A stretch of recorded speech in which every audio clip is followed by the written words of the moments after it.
अगर रब तबारक व तआला चाहे तो चूंटी से भी तुम मर सकते हो, मच्छर से भी मर सकते हो, और अगर वो ना चाहे तो बड़े से बड़े फिरौन भी तुम्हारा कुछ नहीं कर सकते। नमरूद हो कि फिरौन हो कि यजीद हो, कोई तुम्हारा बाल बेका नहीं कर सकता। ये ईमान है और ये तकदीर है।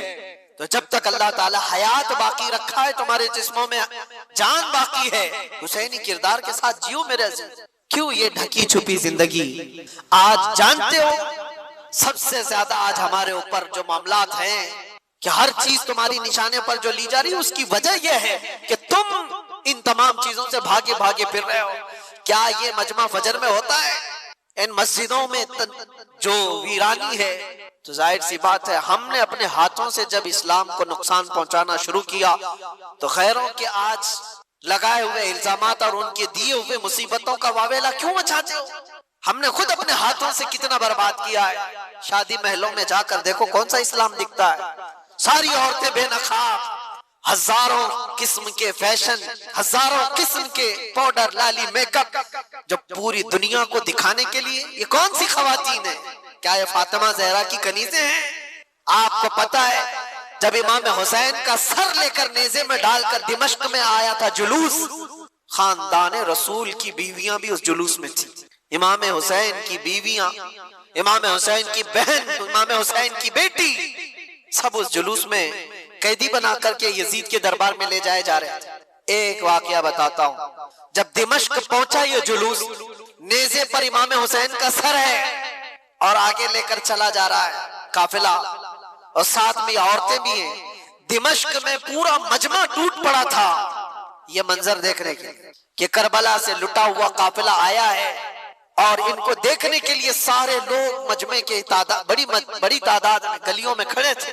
अब सोचो, जिसका तमाशा देखने के लिए पूरा शहर खड़ा हो, उसके सामने से गुजरना है। उस मजमे के बीच में एक बूढ़े सहाबी थे, रसूलुल्लाह सल्लल्लाहु अलैहि वसल्लम के सहाबी। वो देख करके रोने लग गए कि क्या मंजर है, मैंने इस सर को देखा था, ये सर वही है जिसको रसूलुल्लाह बोसा दिया करते थे। मेरे आका अपनी जुबान इनके मुंह में देते थे, इमाम हुसैन को अपना लुआब चुसाते थे।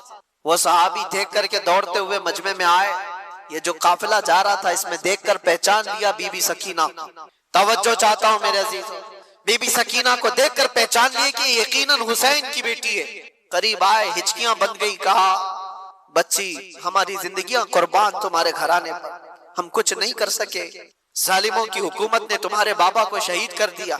बच्ची बताओ, मैं मुल्क शाम में दिमश्क में रहता हूँ, कोई हाजत हो तो मुझे बताओ। उस मौके पर जो भूखे और प्यासे कैदी आए वो अपनी हाजत क्या नहीं कह सकते थे? आप नाना जान के साहबी हैं? सकीना ने पूछा। उन्होंने कहा हाँ बेटी, मैं रसूलुल्लाह का गुलाम साहबी, कुछ हाजत हो तो बताओ। बीबी सकीना ने क्या हाजत मांगी थी वो मैं मैसेज देना चाहता हूँ। कहा कि मेरे नाना जान के साहबी, ये मेरे बाबा का जो सर नेज़े पर ले जाया जा रहा है, इस सर को थोड़ा आगे बढ़ा दिया जाए, आगे लेकर के जाएं। उस साहबी ने पूछा कि क्यों, ऐसी ख्वाहिश तुम्हारी क्यों है?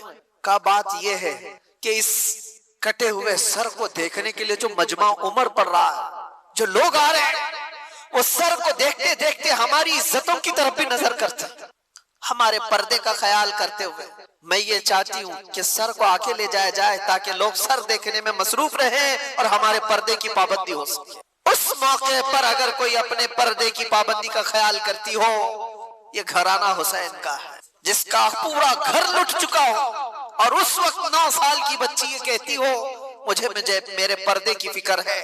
मैं अपनी बहनों से पूछता हूँ, घर की खवातीन से पूछता हूँ, तुम्हारा क्या लुटा है कि तुम बेपर्दा बाहर घूमती? तुम्हारे साथ क्या हुआ है? कुछ नहीं हुआ। कयामत के दिन उस बीबी सकीना का भी सामना करना है, फातिमातुज़ ज़हरा का भी सामना करना है। इन खवातीन को पता नहीं है इस्लाम का चेहरा जो बिगाड़ करके रखी है। दुनिया तुम्हें, ये हवस के पुजारी तुम्हें सिर्फ इस्तेमाल करना जानते हैं, कोई औरतों के हुकूक की बात नहीं करता। यह नाटक है, ये ढकोसला है जो वुमेन राइट की बात करते हैं। औरतों के हुकूक के हम अलंबरदार हैं, पासदार हैं। कौन सा औरतों के हुकूक? या औरतों के हुकूक की बात नहीं करते, औरतों को नंगा स्टेज पर नचाने की कोशिश करते। ये सारे वो कुत्ते हैं राल टपकाते हुए औरत को नंगा देखकर मजे लेना चाहते हैं। और हमारी बच्चियों को ऐसा लगता है कि ये आजादी है। आजादी नहीं, ये जहन्नमी जिंदगी है। अल्लाह ने तुम्हें अशरफुल मखलूकात बनाया, तुम जानवरों की तरह जिंदगी गुजारना चाहते हो। जानवर तो कपड़े नहीं पहनते, और यहाँ औरतों को ऐसा लगता है जितना शॉर्ट लिबास पहनेंगे उतना फैशन है, जितना कम कपड़ा पहनो तो फैशन है। कम कपड़ा पहनना अगर फैशन है तो कुत्ते और जानवर जो भैंस है वो तुम्हारे से ज्यादा फैशनेबल है, वो तो एक भी कपड़ा नहीं पहनते। क्या नंगा रहना कोई फैशन है? उम्मते मुस्तफा के ईमान को गारत करने के लिए दुनिया फैशन के तौर तरीके बनाती है। माँ और बहनों की आज इज्जत लूटी जा रही है, इसकी वजह क्या है? काश इस्लामी पर्दे की हिमायत की होती है, इनकी इज्जतें महफूज होती। ऐ नौजवानों, एक बात याद रखो, मैं यहाँ से पैगाम औरतों को दे रहा हूँ जरूर, लेकिन एक हदीस ये भी सुना कर जाता हूँ। अल्लाह के नबी सल्लल्लाहु अलैहि वसल्लम ने फरमाया, दयूस जहन्नमी है, दयूस जहन्नमी है, दयूस जहन्नमी है। 3 बार मुस्तफा करीम सल्लल्लाहु अलैहि वसल्लम ने फरमाया। तो सहाबा ने पूछा, या रसूल अल्लाह कौन है दयूस? मेरे आका ने फरमाया, वो मर्द जहन्नम में जाएगा जिसकी औरत बेपर्दा बाहर घूमती है। तो मर्द के लिए हुजूर ने फरमाया, मर्द जो अपनी औरत को बेपर्दा बाहर घुमाता है वो जहन्नम में जाएगा। तो जो बेपर्दा औरत है उसका अजाब क्या होगा? इमाम आली मकाम का घराना वो नहीं है जो अपने घराने को बनाए हुए हो। दास्ताने करबला सुनना है तो पैगामे करबला भी सुनो। सिर्फ कत्ल हो गए, कट गए, मारे गए, शहीद हो गए, ये सिर्फ और सिर्फ करबला के मैदान का पैगाम नहीं है। पैगामे करबला हकीकत में ये है कि चाहे हमारा सब कुछ लुट जाए, दामने मुस्तफा पर कोई उंगली उठा ना सके। आज हजारों उंगलियां तुम्हारी तरफ क्यों उठ रही हैं?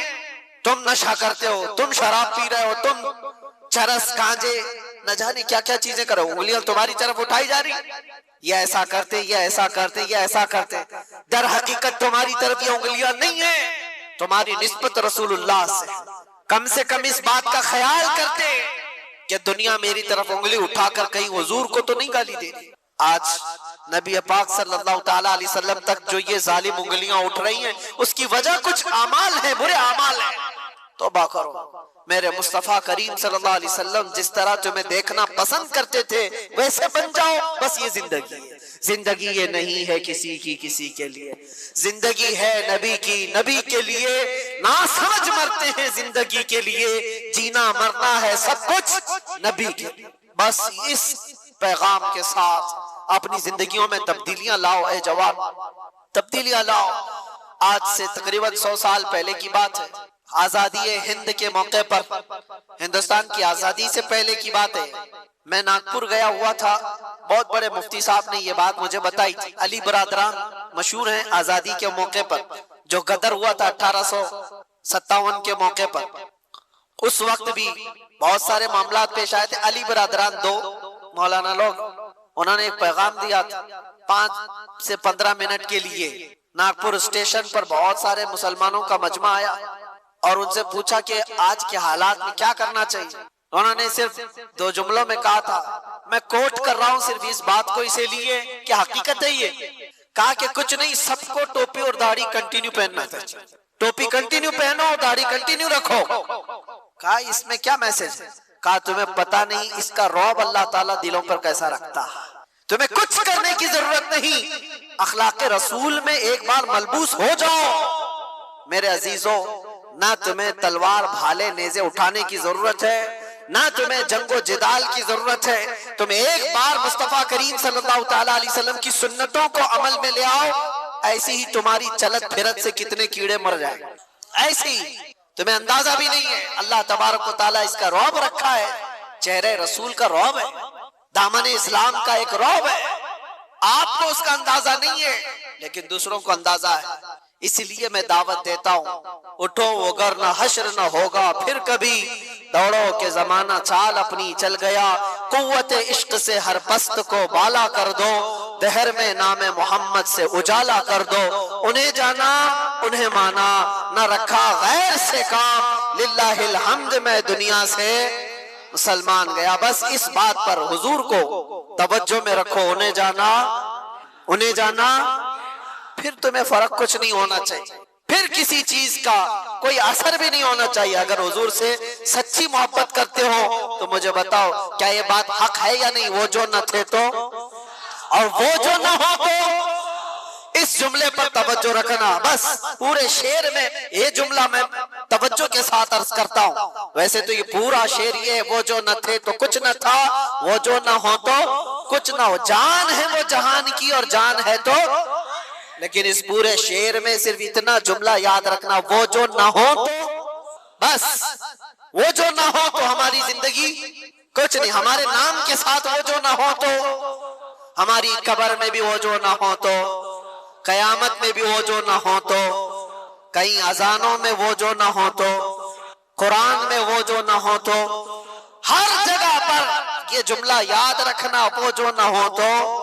इसीलिए इकबाल ने भी कहा था, आबरूए मां जना में मुस्तफा अस, हम सबकी इज्जत आबरू मुस्तफा के नाम से है। हर चे दरी दुनिया बादे मुस्तफा अस, जो कुछ भी इस दुनिया में है वो मुस्तफा के बाद, हुजूर के बाद। यही पैगाम इमाम आली मकाम का था। आखिरी बात, और इसके बाद हम दुआ करते हैं, जिक्र के लिए मजमा ज्यादा है। आखिरी बात इमाम आली मकाम के लिए, ये एक चीज, कुरान की आयत मैंने तिलावत की, आपने सुना था, वला तक़ूलू लिमन युक़तलू फी सबीलिल्लाहि अमवात। ये देखो आम लोगों को भी आयत याद है, जिसका मतलब क्या है? अल्लाह फरमाता है अल्लाह की राह में जो मारे जाएं उन्हें